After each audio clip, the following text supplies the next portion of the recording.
Hello, everybody, and thank you so much for tuning in. You're watching The Vuyo Show, coming to you live from New York City with yet another exciting episode of an industry we're going to be unpacking with a guest who's an expert in it. And the guest today has come all the way from Africa. I'm super excited for you guys to hear what we have in store for you today. So wherever you are around the world, sit back, relax, and enjoy the next couple of minutes together with myself and the one and only Niel Sanhgo, entrepreneur extraordinaire. Yeah, I love it. I wish I was. I mean, you do this so naturally.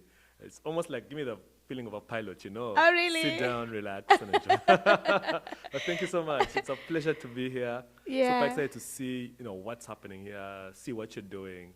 I mean, it's unbelievable. I'd have never thought that I'd be, on an African-founded hosted show in New York City. Look at that. Good stuff. Right? Good stuff. But you've traveled such a far and long way to Right. be not only in the studio but to be in New York in general. That's right. And I'm always intrigued by people who go the extra mile to make things happen and to jump on a plane, for an example, to make things happen. Yeah. And there must be something quite extraordinary that you're doing back home that has led you to jumping on that plane and being here. So tell us about your background and the amazing things you do in Africa. Because I know you're one of those people that are like, you must know who he is, everybody. I'm Niel, like you said, entrepreneur, background is computer science, went to school many years ago. But out of my experience and just, being through the school education system, realized that, I needed more. I think some people are just born like that, like you just want more. So I worked a little bit after my degree, and then realized that if I don't change something, everything will stay the same. So I went to build a business, and that's what I do now. So I'm building a company called Shipshap, where I start up building e-commerce infrastructure for Africa. And the big idea is that we must begin to take the steps to build the rails that will power the trade that we want to see, right? So African merchants must think beyond selling in their locales, selling in their countries. We must trade as within African countries as each other. So you know about the AfCFTA, the Continental Free Trade Agreement that's coming up. We know programs like AGOA, but all these things, will not work in principle if there's no one powering that infrastructure. Yeah. So as the agreements, come in place, as governments do more to power this trade, the infrastructure must be there from a tech perspective, right? And that's what we do. So everyone knows Africa is really big on the payments. We've built M-Pesa, we've built these payment companies, and right after people get paid, the goods must move. Yes. So that's where we live. We live in that area where how can we get the goods to move cheaply, affordably, efficiently, and we can track them. So we've been doing that for the past 2 years. We serve, tens of thousands of merchants, opened up markets like the US, the UK, Australia, but that's the area where I love to live, in the payments, in the logistics, in the infrastructure. And we believe that the next generation of millionaires in Africa will be really coming out of an e-commerce perspective. That's our belief. I love that. Yeah. E-commerce being, I guess, one of the things that as a big continent with 54 countries, Right. in order for us to maximize the resources we have and trade amongst each other, Right. we need effective and efficient e-commerce systems in place. Yeah. I mean, it's by 2030, approximately 30% of the world will be living in Africa, right? 30%? Yes, of the entire world will be living in Africa. And so you find that there's a big rush right now for those who know to come to the continent, right? They're trying to see how do we build better relationships, how do we have physical presence in Africa? And our thought as we build Shipshap is that also must be, the Africans must also benefit. We've seen in the past, scenarios where, these continents and these countries have, this kind of wealth or these kind of resources, but the benefactors are not the people who come from there. I want to build, the rail that powers the Africans to benefit from the fact that, we are growing, we are young, we are active, and so, let us benefit from the fact that we can trade among each other. Yeah. There's something there. There's a few industries or few professions that enable one to tap into various other professions, right? And I'm going to give the analogy in a sec, but things like computer science, engineering, lawyer, doctor, I think those professions enable and open one's minds to be a little bit explorative. Right. And so I want to understand where that intrigue for you for computer science and what kind of made you want to tap into that space. Right. Because it's obviously led to what we see today, which is what we're appreciating. But the backstory to you becoming a computer scientist, I'm sure in and of itself is something worth exploring. I mean, it's crazy. I've never been asked this question, and I've done several interviews, but that's a very nice question. You know what's surprising? The day I went to tell my father that I want to do computer science, and my mom, they asked me, what are you going to become? Yeah. Like, it's never been fathomed.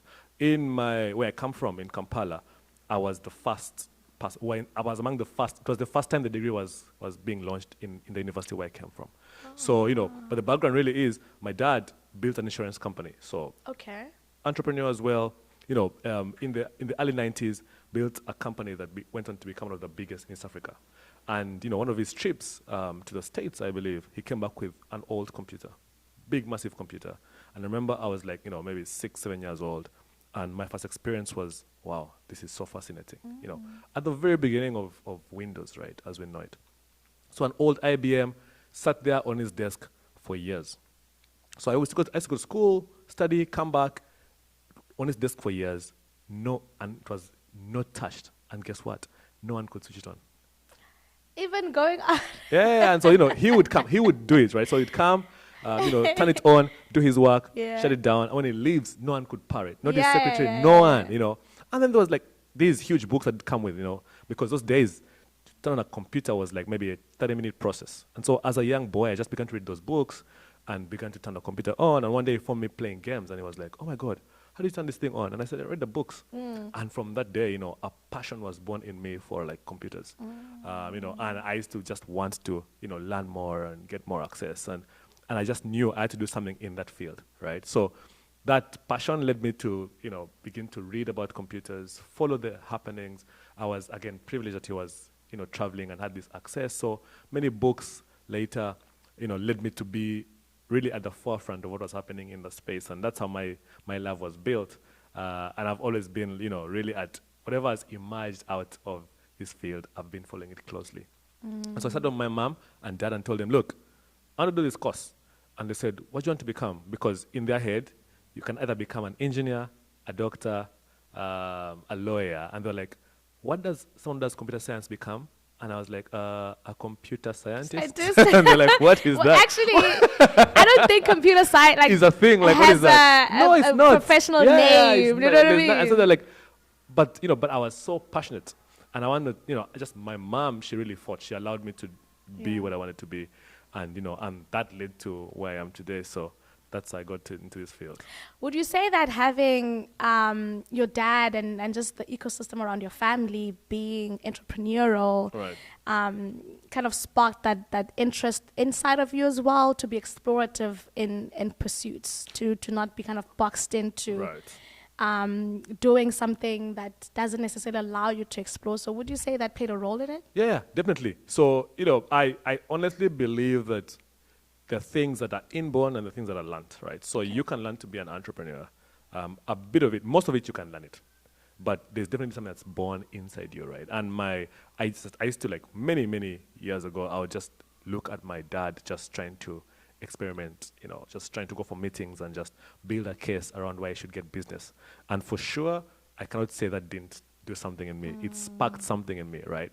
My mom, on the flip side, was, corporate. She worked in the bank for close to 30 years, right? So, so I got to appreciate both sides of the coin. But I just seeing it in action, for sure, put a seed in me that, look, if you want to pursue any side, all things are possible, right? And so, that plus just the ability to be allowed to do it, because my parents, once they saw it, look, I want to be able to pursue this line, they gave me wings to fly. So yeah, it definitely planted a seed in me, and I began to see everything as an opportunity. Even every problem was like, how do I do something to solve this problem? Yeah, and that's what they say entrepreneurship is. It's fixing, finding solutions to problems around. And what would you say in computer science is at the crux of it? With what, as I said earlier on, that some careers have people who are from those careers become open-minded Right. to tapping into entrepreneurship. Right. So what about computer science as a field, as a medium, would you say has enabled you to take certain principles from from computer science and then now you see now as valuable in what you do? Right. Yeah. I think we're also privileged. Millennials were born at the time when back on the continent, computers were being plugged into every field. Right. So we always learned from school. Just the logic of finding opportunity or solving problems in everything that we do. So I think a big part of what I appreciate from computer science is the fact that, look, it's the basis of what runs many organizations, right? And so you're trained to begin to say, if it's whatever field you're going to, we learn, even in school, in the degree that, if it's the medical health field, if it's legal, if it's whatever it is. So we have to learn, it's surprising you've been in a computer science class and you're learning English, you're learning a bit of, medicine. Really? Yeah. So because it's designed to be a foundational course that gives you power to be in every one of these fields. That makes sense. So, so there's semesters where you're like, what am I doing in this class? And yet I'm doing computer science, right? What am I doing in an English class? What am I doing in a literature class? But it's because, I think the foundation of just building out these machines just has a lot to do with people. I used to not like dealing with people, you won't imagine. Like one of the reasons why I did computer science was that I would have to deal with computers. Yeah, and it's you and the computer. Yeah. But, I remember one lecturer, and it was a philosophy class in computer science, and he was teaching us the idea that when it comes to computer science, you have to deal with people because if you get garbage in, you get garbage out. So, so the idea that you must be able to harness what you want from the people who will work with the machine to give you a good result became fundamental for me. And so I fell in love with dealing with human beings from that semester. Yeah. Interesting. We never know what you guys learn in those classes, but it's interesting now. It gives me even a wider understanding and why people who do that course, they'll be causing issues here, finding all of the solutions to all these problems. I want to go to the establishment of the company that you're building. Such a brilliant idea, a necessary one for the continent. That's right. Where were you? What were you doing when you guys came up with this idea? What did you see that you were like, listen, we need to do something now about it? Yeah. So Shipshap for sure was born out of experience, right? And I was working at Flutterwave. And Flutterwave is one of the, it is the most successful startup in Africa. For sure. By valuation, by coverage, assets, it has a $3 billion plus valuation, right?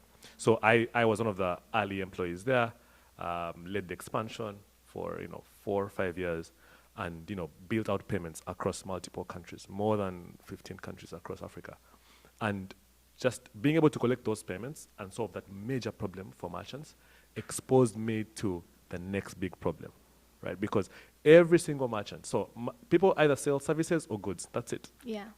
And services, you can sell services, you get paid, you can deliver a service by phone or by whatever it is, or by platform. But when you sell a good, the good must move. It must move. And so in every single conversation, from the biggest multinationals, the smallest merchant, where there's a big pain, whenever we give an idea or a proposal to solve for payments, they were like, okay, fine, I'm getting paid, but how will these goods move? And, I knew that payments is a huge problem. The next big problem is going to be logistics. And so one day, I'm in on my desk at work, and I get a call from one of our friends at Flutterwave, and I said, look, there's some guys who want a payment solution, but I think you need to talk to them because I can't get the idea, right, and why they want it. So my business partners at the time were in the States, were in Seattle, and they were working in Amazon, and their big idea was, how can we have some things in the US and we are building this. They knew about shipping, right? Which I didn't know. I knew about payments. And they're like, look, we are building this, this rail for customers to buy things out of Africa. So we want people to pay us in Africa and we'll get the dollars. And when I remember, I just thought to myself, I had this idea of building logistics, but I'm like, I'm not the expert. What I know is the payments and the Africa ecosystem. And right there and then, I was began to think, these guys have the capacity to build on the tech side, on the Yeah. shipping side, what I'm missing. And that's, my brain is wired like this. My brain is wired to find opportunity. Yeah. And so we spoke for, it was meant to be a 10-minute call, ended up being 30 minutes. And I said, look, I'm going to just consult for you guys, right? But I think what you're solving should be the reverse. We should then build the rail because the US has a lot of infrastructure on the tech For side. sure. For sure. If we did this at home, we'd be the first people to do it. And so we began to have these conversations. I began to just, give them advisory. And a year later, I was like, you know what, I think, I've served at Flutterwave. I can still stay there, and give value, but I need to go build the next big thing. Yeah. And this was in 2020. 2022 now. So 2023 is when I left. So last year, I left to come build Shipshap. Yeah. Yes. And how's the growth been? Share with us kind of the journey in that 2 years. Yeah, You mentioned there's a lot of merchants under the platform. Right. So It's unbelievable because, again, the very beginning, you always think to yourself and it's like, what's the easiest point to enter a market? And you think, let me solve for the merchants who really have no option. So small and medium, either way, they're dead. So, so we're like, let's solve for small and medium. And we began to build this platform where merchants can plug us into their websites, Shopify or Etsy or whatever it is, get shipping rates, get payments, and ship out stuff rest of the world. And, and we, these merchants, they need the solution because away from us, they cannot negotiate with the providers. But as we built the business, what has been the most shocking revelation is that we now have had, bigger, larger enterprises, multinationals come to us and say, look, we have this problem. We are not in the business of logistics. We're in the business of whatever we want to do, right? So we have clients across the board, from merchants like Oppo, merchants like Samsung, merchants like, MultiChoice, you name it. And, for a big part of the operation, they have to worry about logistics. And the issue is that they're in multiple countries, So, for example, a merchant like Oppo, big seller of mobile phones, from China, and they're in Kenya, they're in Uganda, they're in Tanzania, they're across Africa. But every country they go to, they must find a new logistics partner, and they must find a new payments partner, and they must find, and it's too much headache for them. But with Shipshap, they plug into Shipshap, and we give them access to all these markets, all these providers, etc. And so one of the biggest revelations for me has been the fact that even as we build this infrastructure, it will not only give African merchants access to the world, but it will also help African customers get access to brands that want to come across the continent. I'm a big fan of sneakers, so my dream is that one day Nike will say, I can ship to your doorstep, free shipping. Free shipping. To your doorstep, Yeah. I know my iPhone not to hear that, but why can't Amazon, why can't, Nike or Prada or Louis Vuitton or whichever African merchant who's selling stuff and cover be able to ship something from Nairobi to Johannesburg, and give a free shipping offering. If it makes sense, if the platform is there, infrastructure is there, they're able to do it, and it changes everything. The last story is what a merchant, she always sold in a physical shop, right? And we began to, approach her. Somehow one of our sales leads, approached her, and she was selling. She has 2 jobs, had 8 to 5, and her side business. And she was selling within the confines of Nairobi. And we went to her, look, you are able to sell globally. And she was like, no, I get inquiries from Instagram, but I cannot fulfill. And today, a big part of her revenue. In fact, she was telling us in the last meeting we had that her side business now pays her more than her actual 8 to 5. Oh, wow. And this is because we opened for her the ability to sell across borders. She sells from Nairobi to Botswana, to Zambia, South Africa, sells to the US, to the UK, through Shipshap. And away from us, she had always turned away these orders that have now become the pillar, of her business. And stories like that, because the big players always find a way. But a merchant like that, away from us, they cannot scale. And such stories really, and those we have them in the, in the thousands, such stories. And those are stories which, like, every day as we build, that's why I'm in New York to say, what more can I do to even give them even bigger access to these markets? Yeah. And right now, as you were saying earlier, I think it's such an amazing story, and I want to know more. I want to hear all these stories now. But as you were saying that now Africa being this emerging market that everyone wants to tap into. Yes. What conversations are you then having with the different other markets about the potential of Africa? Right. What are you saying to them in either how to get into the market or how to sustain being in the market? Right. Right. And as the entity as Shipshap. Yeah. So, that question is a really big part of our ethos, because there is the actual, technology that you're building to connect, but other conversations are beyond technology, right? Yeah. So there's chats around what are the incentives for merchants to trade with Africa, right? So, there's, in Africa itself, there's a couple of interesting things that in agreement they exist, but you cannot benefit from them because how do you implement these things? So, for example, you come from South Africa, there's the COMESA region, right? And countries within the COMESA region can trade amongst themselves. And there are many tax incentives that, are available. What's even crazier is that there's the East African community, and there's an agreement that is between the ESC and the COMESA, and there can be free trade between, like Nairobi, for example, Kenya and South Africa. There are incentives there across. No one knows about that. Then there's ECOWAS, West African countries, again at the policy level. Now we have the amazing new one that everyone is, singing about, the Africa Continental Free Trade Area, where the whole Africa is one block. It's going to become borderless from a trade perspective. Yeah. But again, away from the paperwork and, the agreements that happen in Ethiopia and Addis at the AU, how do you implement this thing at a tech level? Practical How does level, yeah. mom and pop shop down in Johannesburg, how do they send something to Uganda and not get taxed? Because in principle, away from someone implementing that, they'll still get taxed. So we want to put that all on a tech layer, right? One.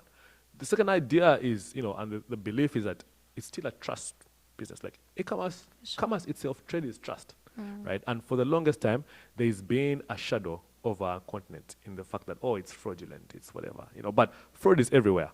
It's just building the mechanism that will bring transparency. So, all orders powered on Shipshap, there's full tracking, end-to-end tracking. We build insurance right into that as a product. Wow. So if you sell something and it ships out via Shipshap, if anything happens to it on the way to the customer and they don't receive it, they pay back. We're paying them back. So, if you have this conversation with an African brand, and you tell them, look, tell your customer, whatever happens, either get the product or their money back. 2, we give you guarantee, in the number of days it will take to get there, because we work with only, world-renowned partners. 3 is the fact that they can see what's happening along the entire journey. So they can track it, yeah. They can track it. Yeah. And, these things then change the mindset of the buyer, right? Same thing, if you're working with a global business coming to Africa and you say, look, you have a reputation, right? And these are the following safeguards we've put in place to enable you to trade, right? They are fraudulent people, but most of them are really amazing people, and they're younger people, right? And that segues into my last point, is that Africa has the youngest population globally, right? And I believe I'm still young. We're on our phones, we're on Instagram, we're on WhatsApp, we're on TikTok, we are scrolling and buying. Social commerce will be a big, big wave. And that's why, in the next phase of what we're building now, we've integrated directly, from any website into Instagram purchases or WhatsApp purchases, right? And so that opens up a new wave of buyers who go to any part of the world. Even here in America, it's huge population is over the age of 60, So we are, in Africa, we are 75% plus, 18 years average, the entire continent. So every single person has the power to buy, but also we have, in some countries in Africa, there's 100% mobile phone penetration. Every single Which person. countries are those? This is Kenya. In Kenya, okay. it's 98%. Wow. Every single person in Kenya has a phone, but beyond that, they transact on their phone because M-Pesa is the way of paying. Even bigger than PayPal, bigger than Stripe, bigger than all these payment methods, right? And so it means that today, Nike could do something like sell in Nairobi, even the deep village, get paid digitally. And if the order can move, someone will buy. Yeah. And it's unseen in any part of the world, right? So this kind of knowledge is not prevalent for even the manufacturers here and the sellers here. And so what we're building now is that, the tech layer, but also the information layer where you can now know and say, look, I know that the market is there. I know who's going to buy. I know how to get paid. I know the safeguards, and I can trust that items will reach. Well, it's either my money or my item. That's it. Right. That's it. Yeah. And from the logistics point of view, Right. how is that kind of structure set up? Would you guys say something similar to an Amazon in how it's distributed to customers, or the merchants distribute to you and then you distribute to customers, or how does that work? Yeah, so, one of the things that we want to do what we know how to do best, right? And we don't believe that the solution is going to be a new logistics method Okay. or a new marketplace. No, we believe that the solution is optimization, right? And this is not a thing that's, unique to us or new to us. I saw this firsthand when we were in China, right? Went to visit Alibaba. And Alibaba, as they built their marketplace, realized that there was tens of thousands of delivery companies. So case in point is, even in the US, there are people who live in New York City. But even beyond New York, there are people who live in the Bronx. And in the Bronx, if you send someone from LA to come deliver something in the Bronx, they'll get lost. Yeah. But there's someone who is in the Bronx who is a master of all these blocks. If it's messy, if it's whatever, they can deliver with their eyes closed. What they may not have is the platform to be seen, to be available, to say, I can deliver. And that's what we're doing. We basically know that, in some countries, it may be a provider, partner like DHL. In some countries, maybe FedEx. In some locales, it may be someone on their bike. But if all these guys can be connected. I see. Okay. Do you understand? So basically, if you want to sell something from New York City, it may reach the last mile in Soweto on a bike. Yeah. But you can't know that person. But if you have a tech platform where you say, I want to deliver a shirt directly, and it leaves from here, goes on Kenya Airlines, lands in Nairobi, picked up by a local delivery person to the doorstep, because you will never get lost. There will be no returns, there will be no missed deliveries, etc. So ours is just that platform in the middle that connects all the providers. What we also do now, and that's why partly I'm here, is we know that even if you have that connection, but there's no access to market, Yes. there's still no opportunity to sell, right? So we want to go a bit deeper into what can we do to build partnerships that then give them access to market, right, and visibility. So but it's those tiers. Like we bring the order in the chaos and then create for them market opportunity and then enable them to sell. And the thing about us is that we believe also that the brand must build its own visibility, right? So there's a case for marketplaces, but it's also a case for an amazing designer to have traffic come to her own website and fulfill from her own website. Because as you tell these stories, no one can tell your story better than you. Oh, that's right. No one. That's No right. one can come to your house and say, oh, I can tell Vuyo's story. No matter how good they are at storytelling, still once the host speaks, everything changes. I think it's definitely a unique proposition that Right. you're offering to the market, Yeah. to the globe, really, Yes. because you're interconnecting intercontinental Yes. logistical trade, etc. Right. So I think it definitely is something exciting and unique. I heard someone say you guys were a unicorn, or was that a On the way. prophecy? It's a prophecy, yeah. But we received it 100% on the way. I was like, oh, okay, these guys are well on their way. But it does sound like a solution that's necessary for this time right now. Yes. Because as we are coming up, as you said, e-commerce being in its boom right now, Right. and just has touched the surface in Africa. It hasn't even gone to the depth that it can. Exactly. So we still have such a long way to go Exactly. to making that happen. And now you're in New York City, you're at Unga. How's that for you? How's that been going? How are you? Unbelievable.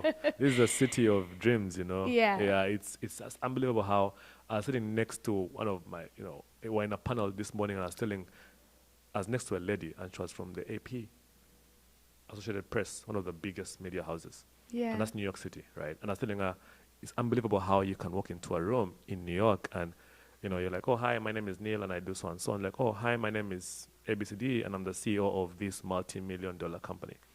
And that's the power of being in these spaces, right? And I realized that, again, still I'm among the privileged people who can be able to come here.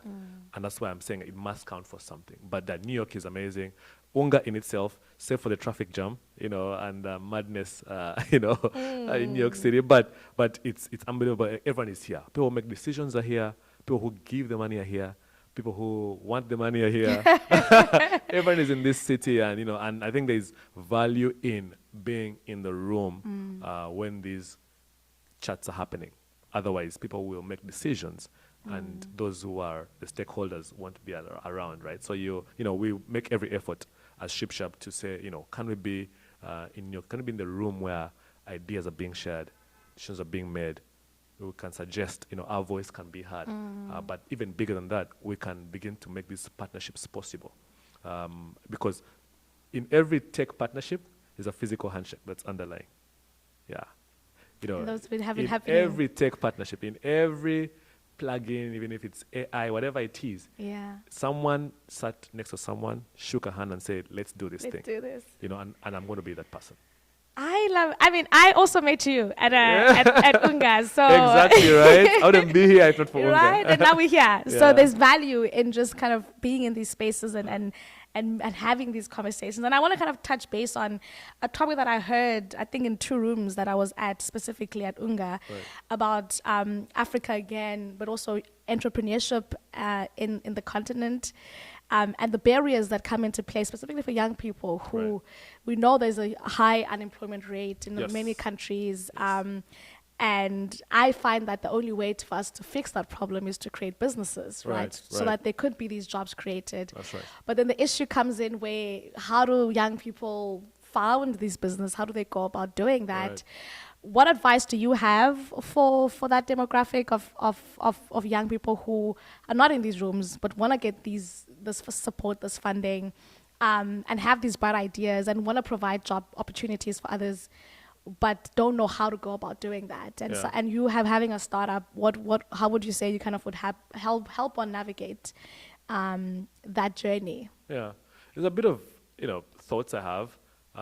There's many people who have roles in that happening, right? The thing I don't want many young people to just double click on is the fact that we're waiting for someone to help us, right? My very first business was because I went to LinkedIn literally, and the first business I built, which I sold eventually, was we're able to support merchants who want to buy things from the US, right? Almost like drop shipping, right? So you want to buy a phone case off of Amazon, it doesn't ship to your country, we can buy it for you, we can ship it, we can to your doorstep, right? And when I built that business was, I actually thought to myself, I'm like, I cannot be the smartest person who has had this idea. And with platforms like LinkedIn and Google, etc., I began to look for the top 15 companies that offer warehousing services in the US. And I can tell you, I wrote 15 emails, LinkedIn messages. I got 15 replies, and they all no. Right. All no's. All no's. They're like, oh no, it's too risky, it's too dangerous, it's too what, And I was like, okay, fine. At least I tried.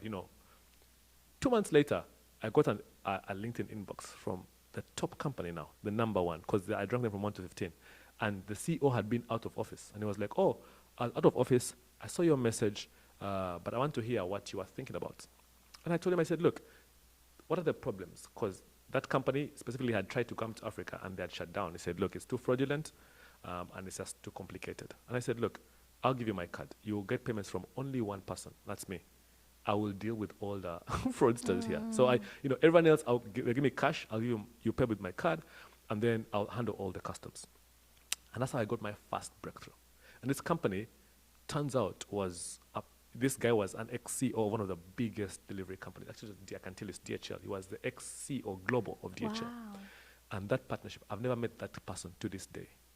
That partnership is what enabled me to build the first company that I built and sold. And that's how my journey took off from there. What am I saying? You must take the steps. You must knock on these doors, right? And maybe not everyone will help you, but there will be someone. If it's not information, because most of us look for money. But, you must be able to serve before you can go before kings. It's just a principle. You must be able to serve. I know a bit of your story. This is not your first rodeo. You're not here on your own channel with your own TV show because you began from your own TV show. You served. And, as younger people, we must become more comfortable to put in the hours and to serve and to look for opportunity to serve. Because when you want to serve, no one can say, I don't want to be served. Yes, no. No one. If you knock on the door and say, look, I want to serve you. How can I serve you? How can I make your life easier? I don't know anything, but I am here and I'm willing. Find the field where you want to be a king, to have dominion, and offer to serve a master in that field. I can guarantee you, your life will not remain the same. And that's one thing that, I've found, and it's way easier even with internet, because when we were younger, you had to serve someone in your locale. Yes. Now you can serve someone across the globe, a thought leader, because you can just go to LinkedIn and say, look, who are the top people in my field? You can say, look, listen, I have some hours every week. What can I take off your shoulders? And that has led me into many, many doors. Even part of my being in New York today is because even at this level, I just thought to myself, I need to serve someone who has access to where I want to be. And that is why I'm in New York. And, I'm going to be having a couple of amazing meetings, including the mayor's office of New York, but because I offered to serve someone who had the keys to that office. And that's practical advice. Practical. You can That's do it today. practical Today. advice. Yeah. It's not just like a motivation, but it's steps Yes. that one can act and can actively take. And I think it's amazing. I mean, I love what it is that you're doing for the continent, but I think as a person as well, wanting and having that framework of service and helping others, even in the business that you're doing, you're serving those merchants, right? And that's value, and that's what the world is looking a lot more of these days. 100%. And what's next? What is your ultimate kind of big idea, big vision, if you were kind of to put it in words? Yep. Either from the business, what are you guys kind of planning on? You did briefly mention some of the next frontier of the business, but in the grand scheme of things, what can we anticipate? An office in New York, maybe? I love another it. one in Australia? I love it. And you sort of touch on, you almost, you can see it because that's the next phase, right?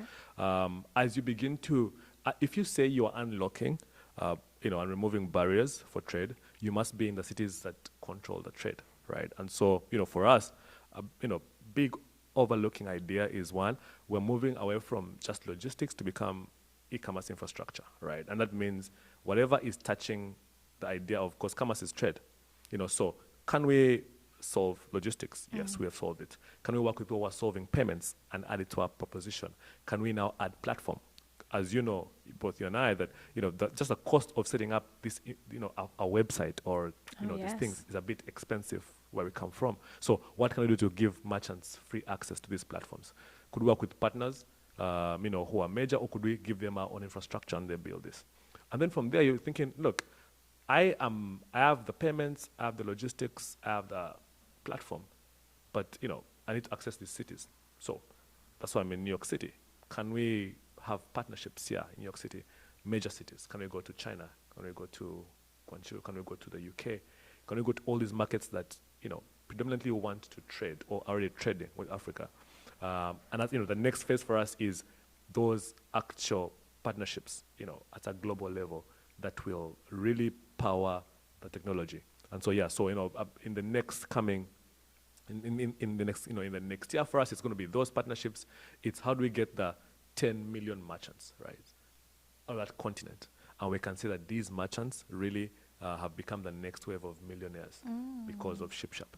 That's on good. the flip side, how do we get, the top 20, Forbes 500 companies that are trading with the world to say, we accessed Africa as a unit because of Shipshap. Yes.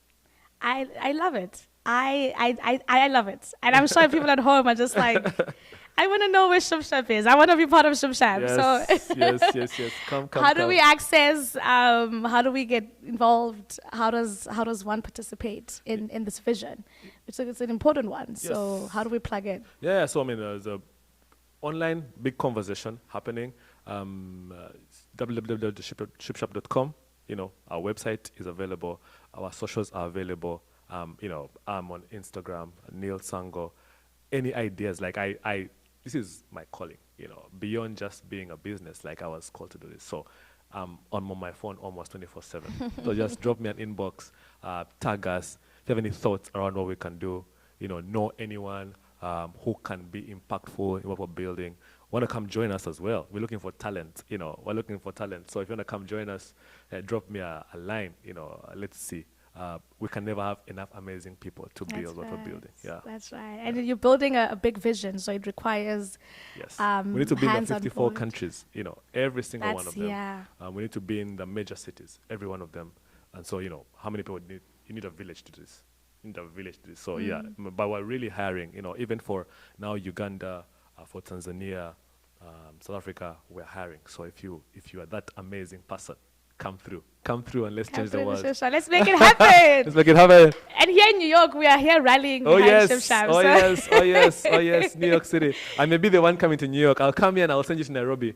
Okay, we'll do a Shipshap. We'll swap. Yeah, but come through for real. Yeah. Ah man, so you're based in Nairobi. I'm based in Nairobi. Okay. Everywhere, of course, because we're really building presence. But yeah, based in Nairobi. Between Nairobi, from Nairobi. Not in Kampala, Uganda, not in Dar es Salaam. I'm just around East Africa most of the time. Yes. Yes. And you're global as well, which you love. Absolutely love. I love it. Any last words? I know you have to rush back to go meet and talk to billionaires and unicorns. So I'm going to let you go. Yeah. But if there's anything you want to kind of leave on the table, make sure that our audience gets to hear or that we didn't unpack in this conversation, Yes. what would that be? No, I mean, it's just to speak to someone out there, right, who has a dream and a dollar.